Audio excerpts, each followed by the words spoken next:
నమస్తే. 12 రాసుల వారికి కూడా ఈ నవంబర్ మాసంలో ఏ రకంగా ఎంత చక్కగా ఉత్తేజంగా ఉండబోతోంది, ఎటువంటి గ్రహ మార్పులు రాబోతున్నాయి, ఎటువంటి సంచలనాలు మీ లైఫ్లో రాబోతున్నాయి, లేకపోతే ఎటువంటి చిన్ని జాగ్రత్తలు తీసుకోవాలి అనేవి తెలుసుకుందాము. మరి ఇంకెందుకు ఆలస్యం, పదండి. వృషభ రాశి వారికి నవంబర్ నెలలో ఏ రకంగా ఎంత ఉత్తేజంగా ఉండబోతోందో, తీసుకోవాల్సిన జాగ్రత్తలు ఏంటో, మీరు పాటించవలసిన నియమాలు ఏంటో అటువంటివి మనం చూద్దాం. వృషభ రాశి వారికి మీ లార్డ్ వచ్చేసి శుక్ర భగవానుడు నవంబర్ 2వ తారీఖున తులారాశిలో సంచారం మొదలు పెడతారు. అంటే మీకు షష్టమ స్థానం అవుతుంది. బుధ భగవానుడు సప్తమ స్థానంలో, రవి భగవానుడు సప్తమాన్ని చేరుకుంటారు నవంబర్ 16న. కుజుడితో కలిసి బుధ భగవానుడు ఆల్రెడీ సప్తమ స్థానంలో సంచారం చేస్తున్నారు. గురు భగవానుడు తృతీయ స్థానంలోకి, శని భగవానుడు లాభస్థానంలో, రాహు దశమంలో, కేతు చతుర్థంలో. Health and immunity, overall personality, self individual growth, మీ పరంగా అంటే మీరు మీ సెల్ఫ్ పర్సనాలిటీస్ని గ్రూమ్ చేసుకునే ఆ కెపాసిటీలో అయినా సరే మీరు కనుక మీ హెల్త్ పరంగా కనుక చూసుకున్నట్లయితే ఇక్కడ ఏ రకంగా ఉంటుందో చూద్దాం. శుక్ర భగవానుడు షష్టమ స్థానానికి వస్తున్నారు కాబట్టి ఇక్కడ ఏమవుతుందంటే మీకు స్ట్రెస్ రిలేటెడ్ నేను ఖచ్చితంగా చెప్తాను. ఆరోగ్యాన్ని పక్కన పెట్టేద్దాం. స్ట్రెస్ ఆరోగ్యాన్ని పాడు చేయడానికి ఒక చిన్న తాలింపే కదా. సో ఆ తాలింపు గురించి ముందు మాట్లాడేసుకుంటే మిగతావి బాగుంటాయి. ఇక్కడ ఏమవుతుందంటే మీకు ఆడవాళ్లతో ఏదన్నా శత్రుత్వం కానీ, వైరం కానీ, ఏ రకమైన ఆడవాళ్ళైనా సరే, అది ఎవరైనా సరే, మీ ఫ్రెండ్స్ కానీ, సోషల్ సర్కిల్ కానివ్వండి, ఫ్యామిలీ కానివ్వండి, లేకపోతే మీ ఇండివిజువల్ మీ హోమ్లో ఉన్న లేడీ కానివ్వండి, ఎవరైనా సరే వాళ్ళతో వైరం ఏర్పడడానికి, వాళ్ళతో కాస్త దూరాభారాలు మీరు పెంచుకోవడానికి ఇలాంటివి ఇక్కడ అవకాశాలు ఉంటాయి. కన్ఫ్రంటేషన్స్ ఖచ్చితంగా ఉంటాయి. 150%. కన్ఫ్రంటేషన్స్ అంటే ఏంటి అంటే ఎప్పుడో చేసిన తప్పుకి కానివ్వండి, లేకపోతే ఇటీవల జరిగిన ఎటువంటి మనస్పర్ధలకి కానివ్వండి, మాట పెరిగి ఎదురుపడి మాట్లాడుకుని సమాధానం ఇవ్వవలసిని మొహం చాటేసుకుని కాస్త ఇబ్బందికరంగా సిచ్యువేషన్స్ మారడానికి వృషభ రాశి వారికి అవకాశాలు అయితే ఇక్కడ కనబడుతున్నాయి. అయితే అటువంటివి ఏమీ లేకుండా ఉంటే మంచిదే. ఉంటే మాత్రం దానికి తావివ్వకుండా ముందే మనం సాల్వ్ చేసుకుంటే మంచిది. అప్పుడు స్ట్రెస్కి రిలేటెడ్ హెడేక్ రాదు, హెడేక్ రిలేటెడ్ మైగ్రేన్ రాదు, మైగ్రేన్ రిలేటెడ్ ఇంకేంటో రాదు, దాని రిలేటెడ్ మందులు మింగవలసిన పని లేదు. సో ఓవరాల్గా హెల్త్ బాగున్నట్టే. ఎడ్యుకేషనల్ లవ్ పరంగా కనుక చూసుకున్నట్టయితే పంచమాధిపతి సప్తమ భావానికి చెందిన బుధ భగవానుడు అవుతాడు. కాబట్టి ఇక్కడ బుధ భగవానుడు మీకు మంచి ఐడియాస్ ఇవ్వడం, ఇంటలెక్చువల్ కెపాసిటీ పెరగడం, మాట తీరుతో మీరు అవతల వాళ్ళని కాస్త ఆకట్టుకోగలగడం, మాట తీరుతో మీరు అవతల వాళ్ళని ఇబ్బందికరంగా లేకుండా చక్కగా మీరు వాళ్ళని కన్విన్స్ చేసుకోగలగడం, లేకపోతే మీ పాయింట్ మీరు పెట్టగలగడం లాంటివి ఇక్కడ సంపూర్ణంగా చేస్తారు. ఓకే. సో ఎడ్యుకేషన్ పరంగా మీకు సలహా సూచనలు అందుతాయి, నలుగురితో మాట్లాడతారు, మంచి కమ్యూనికేషన్ ఏర్పడుతుంది.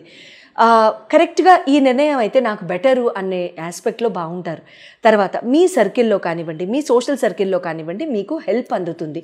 Watch out. అది టీచర్స్లో అవ్వచ్చు, ప్రొఫెసర్స్లో అవ్వచ్చు, ఎక్కడైనా అవ్వచ్చు. Watch out. ఒక డెసిషన్ మేము తీసుకోవాలి, మేము సలహా సూచన తీసుకోవచ్చా, మేము వెళ్ళి అడ్వైజ్ అడగచ్చా, ఆనందంగా అడగచ్చు. ప్రేమ వ్యవహారాల్లో కూడా అంతే.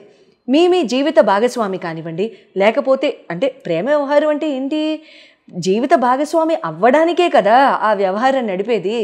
ఉత్తుత్తినే నడిపే వాళ్ళ గురించి అంటే నడుస్తున్న దాని గురించి మనం మాట్లాడాం. నడుపుతున్నారు అని కూడా మనం ఎందుకు అనుకోవాలి? ఎవ్వరూ నడపట్లేదని అనుకుంటే శుభంగా ఉంటుంది ఆలోచన. అయితే అందరూ కూడా ఆ ధోరణిలో వెళ్ళాలనే అనుకుంటారు. కాబట్టి ఒక రకంగా వాళ్ళు భాగస్వామే, అంతేనా? సో ఒక రకంగా జీవిత భాగస్వామి అవ్వడానికే కదా మొదటి మెట్టది. ఆ తర్వాత కదా తల్లిదండ్రుల ఆశీర్వచనాలు అవన్నీ కూడా తోడవుతాయి. ఆ రకంగా ఇక్కడ కనుక మీరు తీసుకున్నట్లయితే మీరు మీ పార్ట్నర్ యొక్క సలహా సూచనలు తీసుకుని ఎంతో చక్కగా ముందుకు వెళ్ళడానికి కూడా ఇక్కడ సంపూర్ణ అవకాశాలు ఏర్పడుతున్నాయి. అయితే ఇక్కడ మ్యారేజ్ హౌస్ని కనుక చూసుకున్నట్లయితే మీకు సప్తమ స్థానాన్ని మీరు చూస్తారు. కాబట్టి ఇక్కడ వృశ్చికం అవుతుంది మీకు సప్తమ స్థానం. రవి భగవానుడు, బుధ భగవానుడు ఇక్కడ కుజ భగవానుడితో కూడా కూర్చున్నారు. కాబట్టి ఇక్కడ ego issues, domination issues, fighting, లేకపోతే మాట పెరగడం, లేకపోతే బాగా కోపానికి, ఉద్రేగానికి గురవడం లాంటివి వస్తూ ఉండొచ్చు అని నేను చెప్పాను కాబట్టి అటువంటి సిచ్యువేషన్ కనుక వస్తే దాన్ని అవాయిడ్ చేసి అది రాకుండా మన సత్ప్రవర్తనతో కలిగి ఉండి ఆలోచన విధానాన్ని కనుక మనమే మార్చుకున్నట్లయితే ఖచ్చితంగా మనకి ఎటువంటి ఈ కన్ఫ్రంటేషన్లు, ఈ ఇష్యూలు, ఈ డిఫికల్టీలు ఇలాంటివి రావు. ఓకే అండి. సో ఆ రకంగా మీరు మ్యారేజ్ విషయంలో మాత్రం ఈ మ్యారీడ్ కపుల్స్ మాత్రం కొంచెం జాగ్రత్త. ఎట్టి పరిస్థితుల్లోనూ తిట్టుకోవడానికి కొట్టుకోవడానికి బయలుదేరకండి. అండ్ ఇక్కడ కాస్త అట్లీస్ట్ ఒకళ్ళు రావాలి. కుజ భగవానుడు అప్పుడే రారు అందులో నుంచి. సో ఆయనకి చాలా టైం పడుతుంది. బుధ భగవానుడు, రవి భగవానుడు అయితే వస్తారు, ఇబ్బంది లేదు. But all in all 20 to 25 days అయితే కాస్త ఉద్రేకము, మొండితనము, డామినేషను, సప్రెషను ఇలాంటివి ఉంటూ ఉంటాయి. కెరీర్ అండ్ బిజినెస్ పరంగా చూసుకున్నట్లయితే మీకు ఇక్కడ 9th house lord, 10th house lord ఇద్దరూ కూడా శని అవుతారు. శని భగవానుడు లాభస్థానంలోనే ఉన్నారు, మీకు మంచిదే. నవంబర్ 28 వరకు కూడా మీకు ఒక 3-4 months నుంచి కూడా మీకు స్తంభించినట్టు అయిపోట్లే. కమెంట్స్ రూపంలో తెలియజేయండి. అంటే స్తంభన అంటే మీకు బిజినెస్లో ఉన్న వాళ్ళు కానీ, వర్క్లో ఉన్న కాంట్రాక్ట్స్ కానీ, బిజినెస్ డీల్స్ కానీ వచ్చి ఆగిపోవడం, మధ్యలో ఆగిపోవడం, లేదా మీరు చేయాలనుకున్న పని చేయలేకపోవడం లాంటివి, లేకపోతే వర్క్లో కానీ అప్రిసియేషన్ రాకపోవడం, బాసెస్ సపోర్ట్ అయితే జీరో ఉండదు, అడ్మినిస్ట్రేటివ్ పరంగా ఉండదు, వేలైతే చూపించే వాళ్ళే కానీ 4 మంచి మాటలతో కాస్త దగ్గర కూర్చోబెట్టుకుని మాట్లాడే వాళ్ళు అంటూ ఉండరు. అటువంటి పరిస్థితులు ఏమన్నా జరిగి ఉన్నాయా? నవంబర్ 28 వరకు కాస్త జాగ్రత్తగా ఉండండి. 28 దాటిన తర్వాత శని మళ్ళీ ఎలాగో ముందుకు వెళ్ళిపోతారు కాబట్టి ఆ భగవానుడి దయ వల్ల ఖచ్చితంగా అన్నీ కూడా ముందుకు సర్దుకుపోతూ ఉంటాయి. ఇండివిజువల్గా మీ జాతకపరంగా కనుక మీరు విశ్లేషించి తెలుసుకోవాలనుకుంటే స్పెసిఫిక్గా మీ జన్మ కుండలిని చూసి ప్రస్తుతం జరుగుతున్న గోచారం గురించి, ప్రస్తుతం జరుగుతున్న దశల గురించి కనుక తెలుసుకుందాం అనుకుంటే స్క్రీన్ మీద డిస్ప్లే చేయబడిన నంబర్స్కి కాల్ చేసి అపాయింట్మెంట్ తీసుకోవచ్చు. శుభోదయాలు. కార్తీక మాసంలో వచ్చే సోమవారాలు, శనివారాలు, కార్తీక మాసంలో ముఖ్యంగా మనం ఈశ్వరారాధన, దామోదర ఆరాధన, తర్వాత వైష్ణవ ఆరాధన ఈక్వల్గా చేస్తూ ఉంటాం. శివకేశవులకి ఎప్పుడు కూడా భేదం లేదు. అండ్ ఆ భేదాన్ని ఎప్పుడు కూడా మనం పాటించకూడదు అనేది నేను ఎప్పుడూ చెప్తూ ఉంటాను, అంతే కదా. సో సోమవారాలు, శనివారాలు, తర్వాత ఏకాదశులు, తర్వాత పౌర్ణమి, కార్తీక పౌర్ణమి, ఆ రోజు గురునానక్ జయంతి కూడా వస్తుంది. కార్తీక పౌర్ణమి తర్వాత కార్తీక అమావాస్య ముందొచ్చే చతుర్దశి, తర్వాత అమావాస్య రోజు పొలాల అమావాస్య, ఇలా దామోదర ద్వాదశి అంటే కార్తీక దామోదర ద్వాదశి అంటాం, కైసిక ద్వాదశి అంటాం. ఇలా తులసి వివాహము, ఇంకా చెప్పుకుంటూ వెళ్ళిపోతే ఇంకా 30 రోజులకి 30 ఈవెంట్లు, 30 చక్కగా మనం చేసుకోదగిన పూజలు మనం డిస్కస్ చేసుకుంటూ ఉండొచ్చు. అందరికీ ఉపయోగపడేలాగా మనకి వచ్చిన ఏ చిన్నపాటి, కొద్దిపాటి, చిన్న చీమంత గోరంత కష్టం అనుకుందాం, గోరంత ఇష్యూ అనుకుందాం, ఆ గోరంత ఇష్యూని కూడా తీసేసేయడానికి తర్వాత పెళ్ళి కాని వారికి చక్కగా, ఎంతో చక్కగా మీరందరూ కూడా శ్రవణం చేసినా చదివినా సరే, అంటే శ్రవణం అంటే వినడం, విన్నా చదివినా సరే మీకు ఎంతో చక్కగా మంచి మేలుని చేకూర్చే శివమహత్యం కథ ఈరోజు చెప్పుకుందాం. అయితే శివమహత్యం కథలో పూర్వము శివయ్య రాజేశ్వరుని బ్రాహ్మణ దంపతులు ఉండేవారట. వారు ఎంతో పాపం ఫైనాన్షియల్ ప్రాబ్లమ్స్లో వాళ్ళు అలా ఉండడం వలన ఈ శివయ్య అనే బ్రాహ్మణుడు తిరుపతి క్షేత్రానికి వెళ్ళి చక్కగా ధనార్జన చేసుకుందామని బయలుదేరతాడు. అయితే ఒక ఋషీశ్వరి ఎదురై, నాయనా నువ్వు తిరుపతి దాకా వెళ్ళిన తర్వాత నీకు స్వామి దర్శనం అవుతుంది, కానీ ధనార్జన ఎలా చేస్తావు? అలా కుదరదు, కాబట్టి నీకు శివమహత్యం కథ చెప్తాను, ఆ వ్రతం కథ ఎప్పుడు నువ్వు చక్కగా చేసుకుంటూ ఉండు, నీకు నిత్యం శుభం జరుగుతుందని చెప్పి ఆ శివమహత్యం కథ చెప్తాడు. పూర్వం వంగదేశ రాజకుమార్తె ఒక ఆవిడ ఉండేది, సీమంతిని అని. ఆ సీమంతినికి ఒకరోజు ఒక ఋషీశ్వరి భార్య మైత్రేయి అని ఆవిడ ఆ వనంలో ఆ అమ్మాయి అందరూ చెలికత్తలందరూ తిరుగుతుండగా, పూలు ఏరుకుంటూ ఉండగా ఆవిడ ఏం చెప్తుందంటే ఈ శివమహత్యం కథ అంతా ఆ అమ్మాయికి చక్కగా చెప్పి వినిపించి, కథ విధానం అంతా చెప్పి, చక్కగా ఇలా పూజ చేసుకోమ్మా, శివుడికి పార్వతీదేవికి పూజ చేసుకుని తెల్లటి పుష్పాలతో అర్చించు, చక్కగా ఆ కథ అంతా చదువుకున్న తర్వాత అక్షంతలు వేసుకో తల్లి అని కథ చెప్తుంది. కథ చెప్పిన తర్వాత ప్రతి సోమవారం కూడా సీమంతిని చాలా చక్కగా విధి విధానాలతో పూజ అంతా చేస్తుంది. చంద్రవల్కుడు అనే మహారాజుకి ఇచ్చి సీమంతిని వివాహం చేస్తారు. అయితే ఆ చంద్రవల్కుడు తో వివాహం అయిన కొంతకాలానికి ఆ రాజకుమారుడు ఏం చేస్తాడు, స్నేహితులతో కలిసి యమునా నదిలో నదీ తీరాన నదిలో నావపై బయలుదేరతాడు. నదిలో నావపై బయలుదేరిన రాజకుమారుడికి ఒకసారి ఏమవుతుంది, నావ తిరగబడిపోయి నదిలో రాజకుమారులందరూ కూడా మునిగిపోతారు. ఈ నదిలో మునిగిపోయిన రాజకుమారులందరినీ కూడా తక్షకుడు, నాగలోకానికి చెందిన తక్షకుడు యొక్క ఈ మహారాజు యొక్క ఈ ఆ దేశానికి చెందిన నాగకన్యలందరూ కూడా ఇతన్ని పట్టుకుని, ఆ రాజకుమారులందరినీ పట్టుకుని తక్షకుడి వద్ద తీసుకెళ్తారు.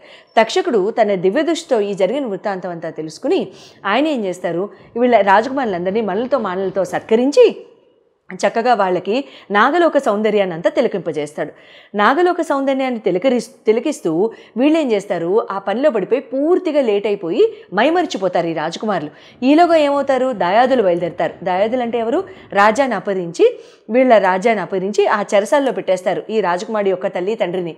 సీమంతిని కూడా పాపం అన్నీ కోల్పోయి ఆ చెలికత్తలతో నదీ స్నానానికి వెళ్ళి పాపం దిక్కుతోచిన దానిలాగా ఉంటుంది. ఒకరోజు బొట్టు కూడా లేకుండా నదీ తీరానికి వెళ్ళి అక్కడ స్నానం చేసి వస్తుంటే ఈలోగా ఈ సీమంతిని చేసిన కథకి శివుడు ప్రసన్నమై శివుడు కల్లో కనిపించి చెప్తాడు ఈ అమ్మాయికి, నాన్న నీ భర్త వస్తున్నాడు, నువ్వు భయపడకు, చక్కగా పూజ చేసుకోని. ఈలోగా రాజకుమారుడికి జ్ఞానోదయమై శివుడు దయ వల్ల తక్షకుడికి చెప్తాడు, మా వాళ్ళందరూ ఎంత ఇబ్బంది పడుతున్నారో, నేనేమో ఇక్కడే ఉండిపోయాను, నేను ఇంకా బయలుదేరుతానండి అని చెప్పి నమస్కారం చేసుకుని తక్షకుడు అమృత భాండం ఇస్తాడు.